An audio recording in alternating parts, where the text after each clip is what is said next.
नमस्कार, मैं हूं संगीता राय। पूर्वांचल एक्सप्रेस न्यूज के इस वेब पोर्टल में आपका स्वागत है। आइए देखते हैं हमारे संवाददाता राम सकल यादव की यह विशेष रिपोर्ट।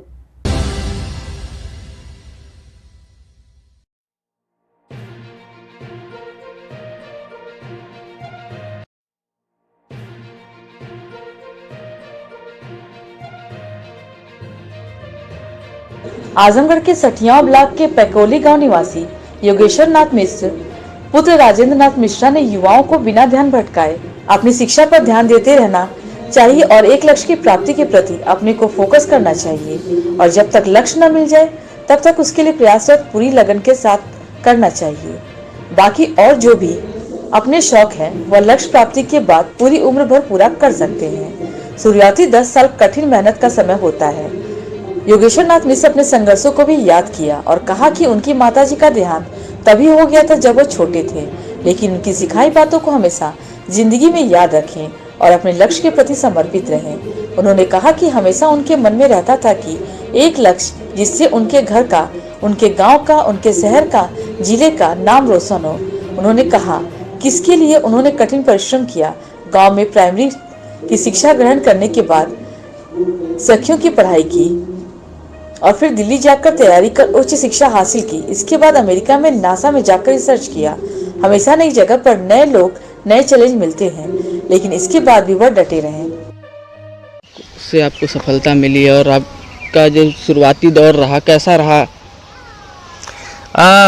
मतलब शुरुआत में तो मैं एक गांव से बिलोंग करता हूं, तो ऐसा रहा कि ठीक है गांव में पढ़ाई कर रहा हूं, लेकिन कहीं ना कहीं सपने बड़े थे और बड़े बड़े लोगों को रोल मॉडल माना मैं। डॉक्टर APJ अब्दुल कलाम जो हमारे देश के राष्ट्रपति रहे हैं, फिर कल्पना चावला, CV रमन को माना और उनके रास्ते पे चलता गया और उस प्रयास की वजह से शायद कहीं ना कहीं मैं सक्सेसफुल हूँ आज के समय में।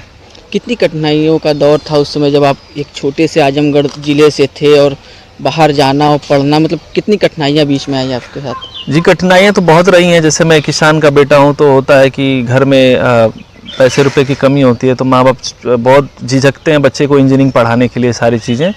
तो दिक्कत परेशानी थी, लेकिन पिताजी ने कहा कि मैं ज़मीन भी बेच दूंगा तुमको पढ़ाने के लिए, प्रोत्साहन दिया उन्होंने और मैं पढ़ता गया।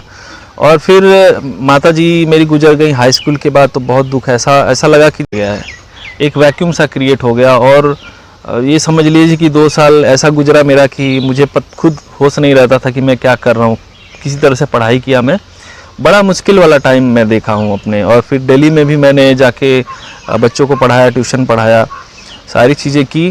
फिर आप जब अपने घर से, अपने देश से भी बाहर जाते हैं तो आपको बहुत सारा चैलेंज फेस करना होता है, क्योंकि वहाँ पे एक नया वातावरण होता है, नई भाषा होती है, नए लोग होते हैं, उसको सीखना, उसको समझना।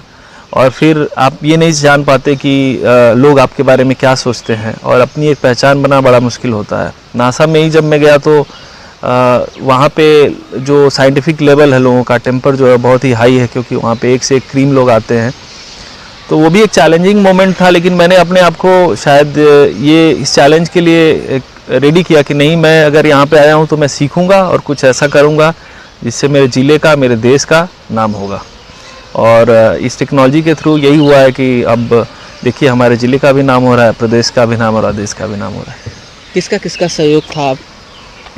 सहयोग मेरे पिताजी का सबसे पहले, माताजी का बड़ा इन्फ्लुएंस रहा है मेरे लाइफ में। माताजी ने मेरे हमेशा ज्ञान को लेके बड़ा ज़्यादा स्ट्रेस किया है मेरे लाइफ में। वो हमेशा एक चौपाई पे बहुत ज़्यादा स्ट्रेस करती थी, कहती थी कि देखा एक सीखे चाहिए। हाँ, और यही है कि कहा गया है, कहें संत मुनि वेद पुराना, नहीं कछु दुर्लभ ज्ञान समाना।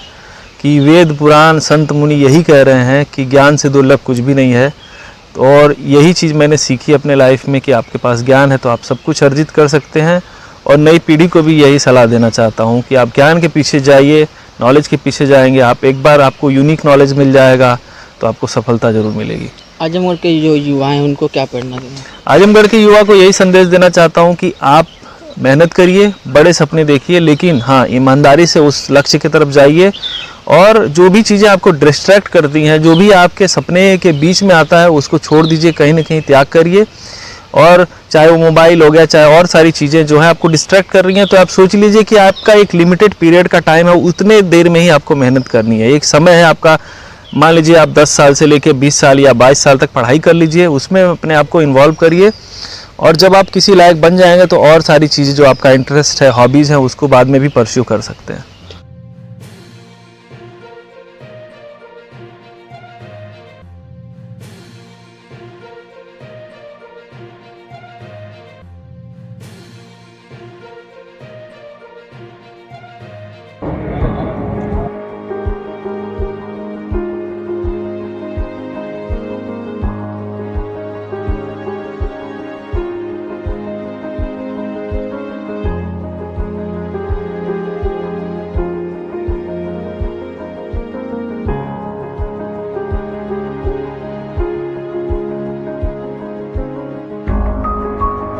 आपको हमारी खबर पसंद आई हो तो हमारे चैनल को लाइक, सब्सक्राइब और शेयर जरूर करिए।